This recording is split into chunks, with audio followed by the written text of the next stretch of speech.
Hello and welcome to the Highway to Health show. My guest for this episode is Ariel Garten. She's probably one of the most interesting people you will meet. She's a neuroscientist, a psychotherapist, a mom, former fashion designer, and the female founder and visionary of an amazing and highly successful tech startup. Muse is a device that tracks your brain during meditation to give you real-time feedback on it, and it guides you into the zone and helps you to solve the problem most of us have when starting a meditation practice, which is letting you know when you're doing it right. I tried very hard to keep this conversation centered around meditation and its benefits, but at some point I couldn't help myself and we did geek out a bit. Just a tiny bit though, don't worry. Now, before we go on to today's episode, let me remind you about our new Vault of Goodies. Our Vault of Goodies is a free directory where you can log in at any time and see each episode in audio and video format and its original, often much longer version. You can even download the actual audio in MP3 format, as well as the entire transcript and lifetime access to whatever goodies we have for each episode. To sign up, just head on over to dre.show/goodies, or just click or tap on the link in this episode's description. In any case, I don't want to keep you any longer. Here's my conversation with Ariel Garten. And remember, you are on the highway to health, and I'm your guide to get you there.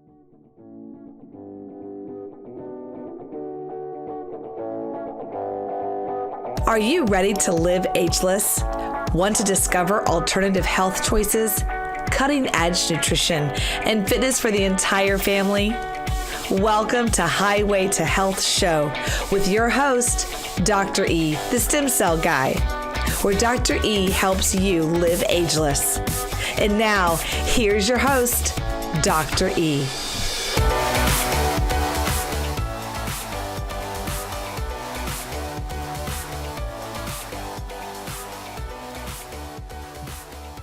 All right.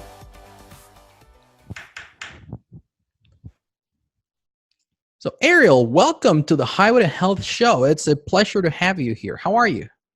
It's my pleasure to be here. I'm feeling fantastic. How are you? I'm doing great. It's always a good day here. We've been spending a few months here in Spain, and early afternoon, and it's amazing over here. So I can't complain. What a better place. I can't think of a better place to find health than Spain, with delicious olive oils and siestas and sun and water, Mediterranean diet. Wow. For sure. We've been enjoying a lot of that, and we live right by the ocean, so we're having a great time. It's funny because we used to live in California. When we got here, people would say like, "Oh, why would you move away from California?" We're like, "What are you kidding me? This is perfect. It's amazing." So next time we record a podcast, you're going to invite me over to your house. I'll fly over and we'll do it. That sounds like a plan. Let's make sure that to book that in advance. But anyway, as I was sharing in our introduction, and I was telling a little bit about your background, but I'd much rather let you share with us what got you in this path and so interested in mental health and mindfulness. So I've always been interested in the brain and how it creates our experience of reality. When I was younger, I was very interested in neuroscience and really understanding how the brain works and how it creates our perception. And then actually my parents began divorcing, and I became very interested in psychotherapy. And first as a patient myself to deal with what my parents were going through, and then from a clinical perspective, really understanding how the process of psychotherapy can start to shift your thinking and shift your mind. So that, married with my neuroscience understanding, led me to both continue to study neuroscience and work in neuroscience research labs, and also become trained as a psychotherapist. I had my own private practice, and I'd be teaching my patients and clients methodologies to understand what was going on inside their brain and apply techniques to help them shift their thinking, shift themselves away from anxious thoughts, create sensations of safety, really lead to the understanding of your own full self-worth. And I would often use meditation as kind of one of the frontline approaches for many of the things that my clients would walk in the door with. The problem is that I was a terrible meditator. So I would be recommending meditation to my patients, knowing how much it could help them shift their mind and their thinking. But I would just tell them to go meditate. I'd teach them in session. They'd go home. They'd rarely do it successfully. And I was rarely doing it successfully. So I ended up actually working in a research lab with Dr. Steve Mann, the inventor of the wearable computer, and he had an early brain computer interface device. And through a long story I can tell you in a few more minutes, we ended up creating this device to help you meditate. That's amazing. And there's so many things that you just mentioned that I want to kind of like dig deeper into. But first, one of the things that you just mentioned about helping people change some of these mental beliefs that they have, I find that, and let's not take a lot of time here, but I find it very, very interesting. I've done a little bit of work in that area, not as in a professional manner like you have, but NLP training and things like that. Because one thing that fascinates me is the world, how we perceive the world, and how we start believing certain things are the way they are simply because that's the way they are in our head, and it doesn't necessarily mean the same thing for everyone else. And I think that something very empowering is helping people change these beliefs that they have around health, around money, around their when they want to lose weight, when they want to stop doing certain behaviors. So how did you make the jump from seeing all those changes that you were able to do as a psychotherapist to understand how being in a meditative state can actually help them achieve those changes better? Is that an accurate read of what you shared with us? So I would say that meditation is another methodology that helps you get at that process of changing your own story and your own beliefs. I see. And when you learn to meditate, you also learn to sort of have this practice of being able to sit with yourself and understand and manage your own thoughts.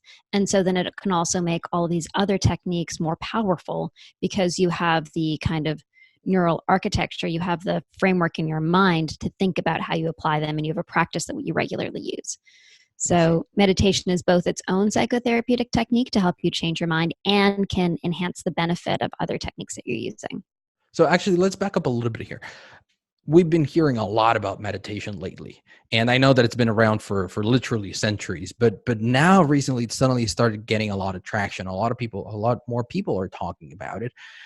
How would you define meditation for somebody who keeps hearing it, but certainly or probably has the wrong idea in their head?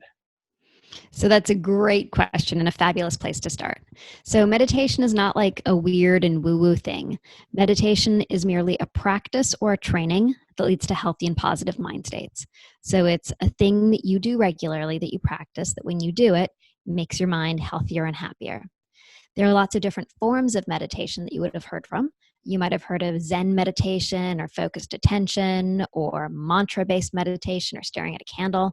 All of these things have something in common, which is you're sitting quietly. You're usually focusing your attention on a single thing, like your breath or a candle, and then you're watching what happens to your mind. So, in a focused attention meditation, you can focus your attention on your breath. Your mind begins to wander, which all our minds do. You then notice that your mind has wandered away from your breath. And instead of following your wandering mind, you make the choice to take your mind off your wandering thought and put it back on your breath. It's really simple. That's all you're doing. You're sitting there breathing, watching your breathing. Your mind wanders. You notice it. You instead shift your mind back to something neutral. So, And this very simple process then has some pretty profound implications. for sure. And do you think that that's one of the big factors that stops people from continuing or pursuing a meditation practice? Because at least for me it was when I first started doing this, and I had gone over I shared about this recently, I think in a Facebook live or in one of the Instagram posts, how just almost serendipitously, I don't even know how to say that, You totally but got it serendipitously. Yep. there you go. I ended up going to Dr. Daniel Amen's clinic, because they were treating a lot of our former patients, and I was going in for a tour, and they offered to do a brain scan, and we saw a lot of things that even the guy reading it like, maybe we should just have the doctor take a look at this. And it turns out that my amygdala was overreacting, and back then I was under a lot of stress. I had a very short fuse. I had a very bad temper, and this was maybe about 5 years ago, right? And one of the recommendations was to start meditation.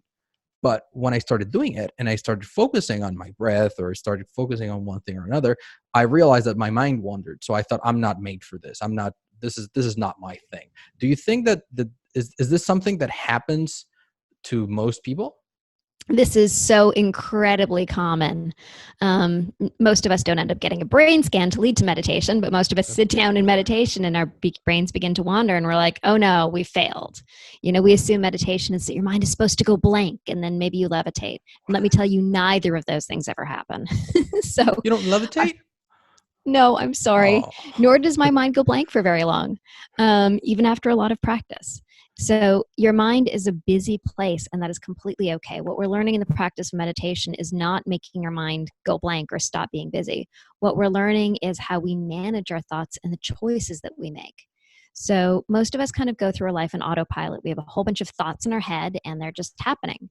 And we just assume we're supposed to be thinking the thoughts that are in our head. And some of them are negative and repetitive and frustrating, and we just end up thinking them. With meditation, what you learn is that you put your attention on a neutral object like your breath, your mind wanders into a thought, and then instead of following that thought and thinking about your grocery list or how frustrating, the traffic jam was, you instead choose to take your mind off that thought and bring it back to something neutral like your breath. And so the thought will come back again, and then you just make the choice. Nope, I'm not following you, thought. I'm coming back to my breath. And you do that over and over again. And what you learn to do is to change the relationship with your thoughts. So rather than your brain just thinking you can actually choose what goes on inside your mind, which thoughts you want to follow and which ones you're like, nope, I don't need you. I'm just going to come back to something neutral. And when we do that, it is remarkably empowering because all the stress that we have in our life, the frustration, the negative thinking, that exists in our thoughts. And when we're able to choose the contents of our thinking, we're able to choose what thought we want to have and what thought we're going to let go of, we can now completely reformat what goes on in our own minds. for sure. And that's actually one of the things that there's this phrase, and it's almost a cliche that says that you cannot control what happens to you. The only thing you can control is how you react to it. And most people feel that still they're powerless to that. They're like, of course I'm going to get upset. Of course I'm going to get angry. Of course I'm going to do this. But in reality, what you're saying is that with a steady and constant meditation practice, you are able to start controlling these emotions, these feelings, these thoughts that your brain suddenly generates, and you go like, well, you know what? Yeah, maybe that's not the smart thing to react that way. Yeah, I don't need that thought. I don't need that reaction. One of the things that most people report really early on in a meditation practice is noticing that they just have some more time before their reaction. So, maybe your kid does something really annoying or very stupid, and then you just want to yell at them. Well, with meditation, most people notice that your kid does something. You then observe your own reaction, you observe your own thoughts, and you have a beat in there. You have time to then say, do I want to follow this? Do I want to yell? Or do I want to do something else? And so that space gives you the choice to make a different outcome, to choose something else. And it gives you the calm and the emotional resourcing to be able to take the calm, rational path. And it helps you not have that regret that most of us parents sometimes have after we yell to our children for something when they were being children, right? Yes. So that is actually part of my of what I was going to ask you next. A lot of the times when I talk about meditation or mindfulness to people that I'm focusing a lot more. I don't do a lot of clinical work right now, but I'm doing a lot of educational work. And when we talk about mindfulness and meditation, most people think that, oh, I'm not really stressed. I'm just a mom. I don't worry about, I don't have to worry about money, or I don't have to worry about this, or I don't have to worry about that. I don't really need meditation. So what, and I'm sure you've heard this before with so many years in the field, what would be your response to something like that? Why is it beneficial pretty much for everyone? So meditation now has over 1,000 published studies demonstrating the benefits of it. It's quite amazing the ways in which it has potential to make change in your mind and your body. So it's been shown to reduce stress, to improve concentration. It can improve your productivity, improve your emotional relationships. There's studies demonstrating that it improves your GRE scores, so it can improve your working memory, and it can also improve your physiology. There are really cool studies demonstrating that meditation can actually potentially lengthen your telomeres, which is a marker for cellular aging. So meditation can even, quote unquote, help you become slightly younger. It's a bit of a marketing term, but it actually has been shown that a long-term meditation practice can shift what goes on inside of your cells to make you healthier potentially. Yeah, I've actually read something along those lines. I've also read something along the lines of increasing the size of your gray matter. So by doing MRIs and following certain patients, they see that the amount of gray matter that they have in their brains actually increases. Yeah, so if you want to get geeky for a moment, meditation has also been shown to make significant changes in the brain. So, in one study by Dr. Sarah Lazar at Harvard, she looked at patients' prefrontal cortex. So, the prefrontal cortex is the area behind your forehead, and it's the part of you that's responsible for planning, organizing, attention, all the kind of higher order human processes that we do. And as you age, your prefrontal cortex thins. You get less good at these things. But with the long term meditation practice, it's shown that you can maintain the thickness of your prefrontal cortex even as you age. You mentioned your amygdala, which is your fight or flight response, the thing that makes you fly off the handle and get Mhm. angry and get scared quickly. Well, a long term meditation practice can actually make the size of your amygdala smaller and the reactivity of your amygdala less. And it can even improve, as you said, the density of your gray matter. So, the density of your gray matter is the number of connections that you have inside of your brain. And Dr. Sarah Lazar showed that even an 8-week meditation practice, like a short practice, was able to increase the density of gray matter. Wow, that's great at 8 weeks. And most people think that you have to meditate for a lifetime in order to start getting all those benefits. And what you're saying is that at about 8 weeks, you already start seeing this. Now, how long would you recommend people start meditating for? Because that's another thing that I've heard holds a lot of them back. They're like, "Oh, I don't have an hour to sit and meditate." Like, no, it's not. It's not about an hour. But what would be your recommendation for starting? So, a lot of the studies have been done at a 20-minute a day meditation.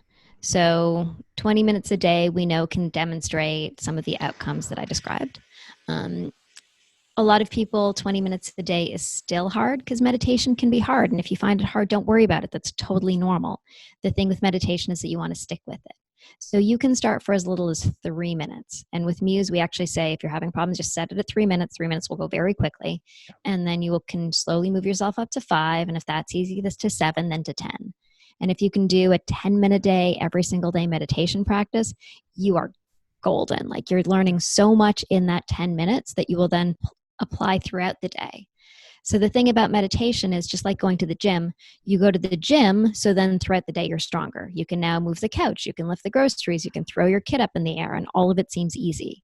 So meditation is a practice that you do sitting there for 5 or 10 or 20 minutes per day. And then the things that you learn during meditation, you're going to find yourself applying throughout the day. You're going to notice when your mind is wandering, listening to a lecture and say like, oh, right, let's come back to the topic at hand that I want to focus on. You'll notice when you're starting to like go off to Facebook and you're like, right, I want to come back to my work. Or you'll notice when you're in the park with your kid and you're thinking about the grocery list and you'll be like, right, why am I thinking about my groceries when I'm supposed to be in the most beautiful moment of my life? I can just refocus my attention back on my kid and be here with him now. So you'll find that life gets better with that short period of practice. Exactly, exactly. And what you just described is very similar to the process that I went through and we'll talk about that in a minute, I'm sure, when I discovered Muse and I started using Muse because I started using it. I shared with you before we began, I started using it. I think it must have been around 2015, 2016, somewhere around there. And that was actually pretty much the way I did it. 3 minutes, then it kind of went like, oh, maybe I should do a little bit more. And I started doing 5, and then I started doing 10, and then I started doing 20, and I started doing 20 twice a day. So yeah, I completely agree with you. And I found it very, very beneficial up to a point that I actually started suggesting it even before I started telling my patients. I started suggesting it. I was part of a business mastermind group at the time, and I started suggesting it to other business owners, my mentor, entrepreneurs. And here's one thing that I found out, and I actually heard Gary Vaynerchuk say that at some point about 2 or 3 years ago when meditation really started taking off, recently or became popular again. And he said, yeah, I heard all about meditation, but I don't want to start doing it. I'm afraid it's going to throw me off my game. What what do you think of it? What do you make up of that? Because I thought it was total nonsense from somebody who doesn't understand what meditation can do. But what are your thoughts about that? So I understand the thought because I felt a little bit like that at the beginning too. I was somebody who I've always been entrepreneurial. I've always had a lot of thoughts. I've always done a lot of things. And I thought those thoughts were serving me. like, I don't want to think less. That sounds terrible. And then I realized as I went through my own meditation process, it's not about thinking less. It's about being able to manage the thoughts that you want to have, finding peace and quiet when you need it, and then becoming actually more productive, more effective, and having better, clearer thoughts in the times when you need them. I So see. I can kind of understand where he's coming from, but it's a complete misunderstanding of what meditation allows you to do. Exactly. And I think another one of the big problems, and probably that's, and I don't know, I'm just guessing that was one of the reasons that why you guys went out and decided to start Muse, and start playing with this, is that we don't usually get a lot of feedback when we start meditating, right? So it's not one of those things that, you go to the gym and you kind of like feel the pump for the first couple of hours and you feel more energetic, and you can meditate. And the first day you meditate, you don't really feel a lot. You don't really feel much of a difference. You do feel it when you've been meditating for a while and suddenly you skip a day or you skip 2 days and you suddenly go like, oh, I'm not entirely myself. So how did you go from where you are to how, or actually a better question, how did the whole idea of Muse come to be? So Muse came about kind of serendipitously. Um, I should sort of maybe stand back and describe what Muse is, because we've been talking about it a little bit. So Muse is a brain sensing headband that helps you meditate. It actually gives you real-time feedback on your brain during meditation to know when you're focused, to know when your mind is wandering, and to guide you to doing it right. So as I mentioned, I was a psychotherapist, and I would mention meditation to my patients. I would even teach them how to do it, and they would go away and they would never really do it. And I also struggled with meditating myself. And I'd been working with this early brain computer interface device, something that actually allowed you to track your brain activity. And we were making concerts where you could make music with your mind. And we could actually like literally help people hear what was going on inside their brain, hear when their mind was focused and hear when their mind was wandering. And so I got together with my amazing co-founders, Chris Amony, who's an incredible electrical engineer, and Trevor Coleman. And we started to think about what we could do with this technology. And we knew we wanted to apply it to something that was going to make the world better, that was going to make people's lives better. And ultimately, we recognized that if we could help more people meditate, then we would have done something right for humanity. I knew all of the literature on meditation as a neuroscientist and therapist using it. Trevor was actually a meditator himself, so he like deeply understood the benefits that he was getting. And we recognized that if we could only get more people meditating, like we could move the needle for the world.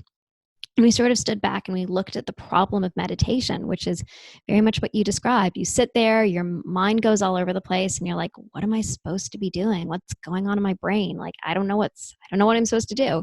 And you get frustrated and you get up and you leave. And we recognized that with the technology we had, we could actually show people what was going on in their mind. And we could give you feedback to show you when your mind was off course and when you were in that state of focused attention, that meditation state.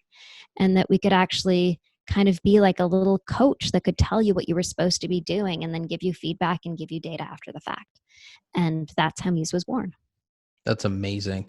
I mean, it really is a tremendous piece of technology when I started using it. I think I saw it for the first time at a conference, and I don't remember exactly which one, and I just had to buy it right then and there, because it was, at least from my point of view, it was something that had been suggested to me. It was something that I was already familiar with the benefits, but that I simply couldn't get myself to do. And one of the reasons I knew I wasn't being able to do it is because I didn't know if I was doing it right. And it's just like, you go to the gym and you're not sure you're doing it right. You hire a personal trainer, you sit him down and, he sees you and he pushes you a little bit and he shows you the right technique. But how do you do that with meditation other than sitting next to a guy who's meditating and just kind of do the same and not talk to him, right? Yeah, you're supposed to sit there in silence. It's not very helpful. So that's exactly what I'm saying. And the thing is, when I saw it and I tested it out, and perhaps you can share with us a little bit more about the science behind it and how it does that. But it is remarkable how it can tell when your thoughts start wandering off and you start recognizing that. You suddenly start hearing this feedback and you immediately realize that, oh yeah, that's right. I was veering off. I was going elsewhere. I was doing all these things. Yeah, so how Muse works is it's a little device that you slip on your forehead in the same way that you have a Fitbit around your wrist. This is something that tracks your brainwave activity. So your brainwaves are the total of your neuronal activity. So we're detecting the electrical activity off your head. And we have an algorithm that knows the difference between the brainwave activity of focused attention on your breath, that meditation state, and the brainwave activity of mind wandering. And what we're doing is we're translating that brain activity into sound. So you literally hear when your mind has wandered, and then you're guided to come back to focus, and you hear when it's focused. And the metaphor he uses, your mind is like the weather. So when your mind begins to wander, you hear it is stormy. It's this really natural feeling of, oh, yeah, the storm's coming, my mind's wandering, which is then your cue to be like, yep, let's quiet the storm. And the storm quiets. So the Muse connects to an app on your phone, and that's where you hear all the audio and it gathers your data.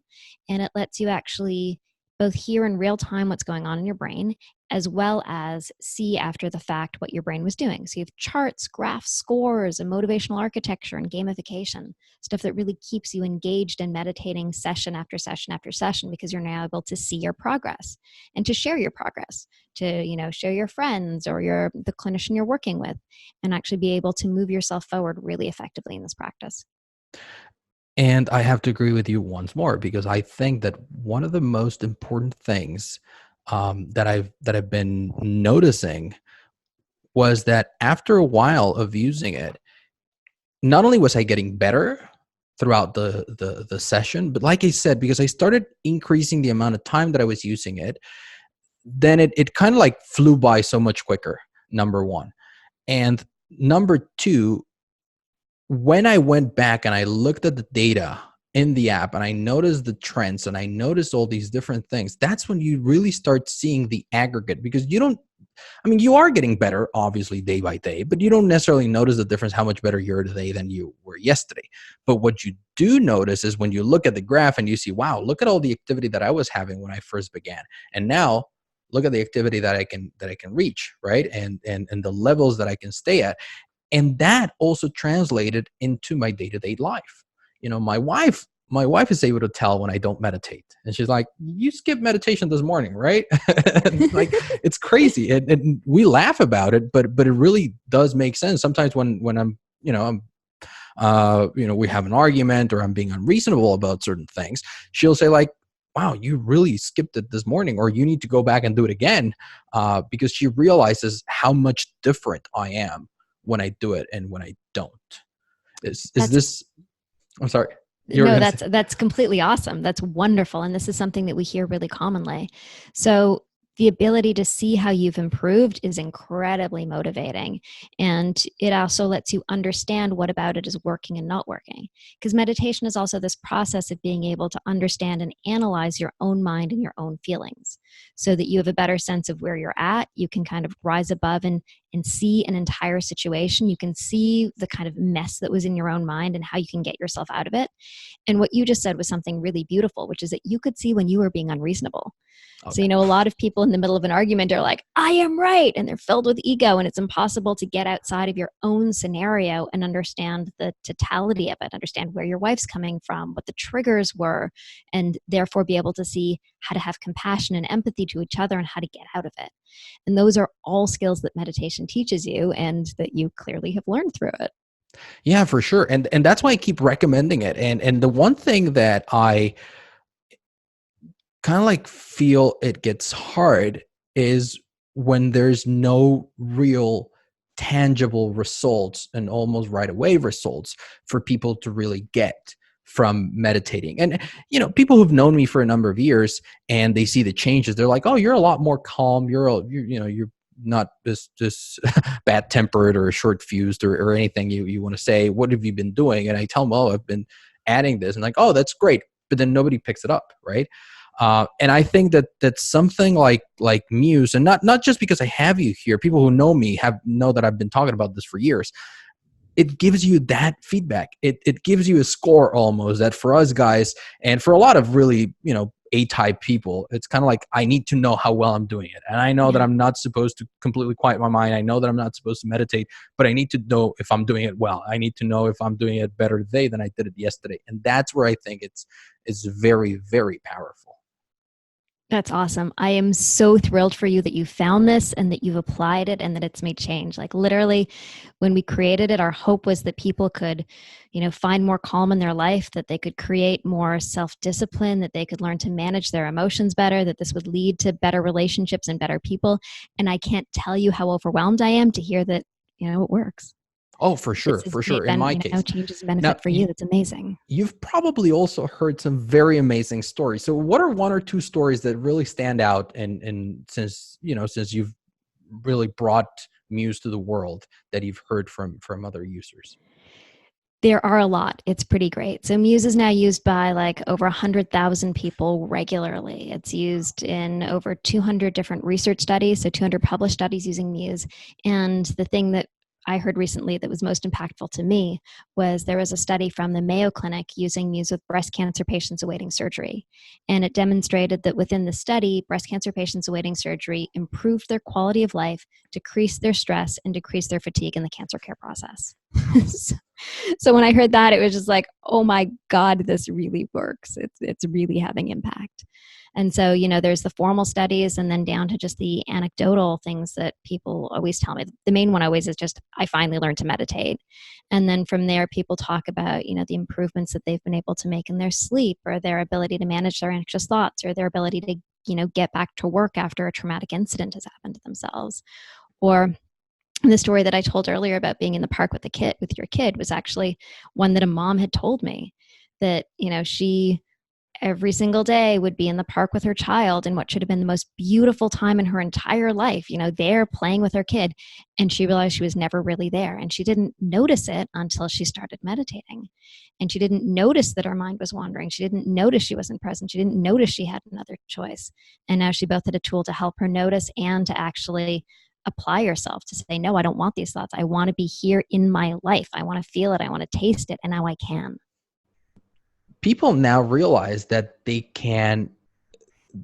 they're not powerless in front of these things. They have the power to change these thoughts. They have the power. They're in control. They don't have to be an autopilot. And we've discussed this before in the podcast about how we're not present in our lives. We have so many different inputs, and we rarely stop and think about the time that we need to digest these thoughts and create something out of them. We're just receiving input, and we're rarely taking the time to really be in our head and use those creatively and productively and make something out of it. Because one of the things that we've been noticing a lot is exactly that. We're never off. We've got our cell phones. We've got, we think that we're alone, but we're not. And we're constantly receiving all these different inputs. And being able to be aware of your thoughts, being able to be aware of how those thoughts play out, I think is tremendously impactful. And it is one of the things that I've personally also learned from my meditation practice. That's amazing. And that's, really what it is that we're learning here. We're in a sense learning what it is to be human. We're learning what it is to be a human in this day and age with all of these different things that pull on our attention, that need us, that are really taking away our power to make the choice of what we want to do and what we want to think and where we want to be and where we want to put our attention. Attention is one of the most precious resources we have, and we never think about how to use it properly. And what meditation does is it teaches you to strengthen your attention, be aware of it, and make choices about where you put it. What email you want to answer, what text you want to pull you, what phone addiction you want to go towards or let go of. It can make all of these unconscious behaviors like, going to the fridge and blankly eating, can make all of these unconscious behaviors conscious for us so that we can be empowered to make better choices for our lives. Exactly. It's about being conscious about our day-to-day choices, because everything that we do is a choice, whether we realize it or not. Yeah. We just made the choice to go this way or to go that way. We make a choice to eat now or to not eat. We make a choice to drink some water or to drink some soda. So all throughout our days, we're making these choices. So I think that being able to be aware of them and like you very well described it, to slow down your thoughts so that they're not just happening is tremendously impactful. And Ariel, I do want to take a moment to acknowledge you for the work that you're doing. Like I said, it has had a tremendous impact in my life personally.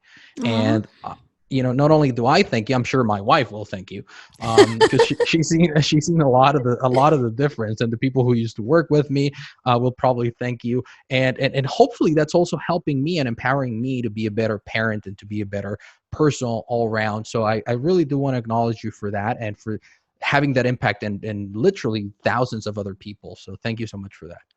Oh, that's incredible. Thank you. And, building Muse has taken so many people. So it's me and Chris and Trevor, my co-founders, and my entire team.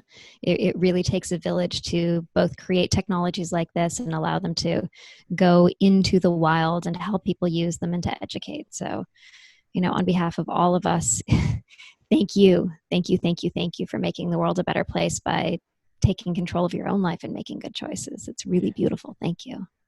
So normally in every episode, we ask our guests to share their top 2 or 3 actionable pieces of advice that people listening to us right now can take in order to improve their lives based on what we've been discussing. So how would you recommend they can start a meditation and mindfulness practice? So the easiest way to start a meditation practice is to just sit and focus on your breath. It's actually very simple. So sit down, put your attention on your breath. When your mind begins to wander, notice that it's wandered, and then choose to come back to your breath. And as you do that, that is the beginning of shifting the relationship with your thoughts. It's really beautiful and really simple. The other thing I recommend is managing your breathing. So as you breathe deeply, you're able to put yourself into a rest and digest state. So inhale for 4 counts and exhale for 6 counts. Just practice extending your out breath.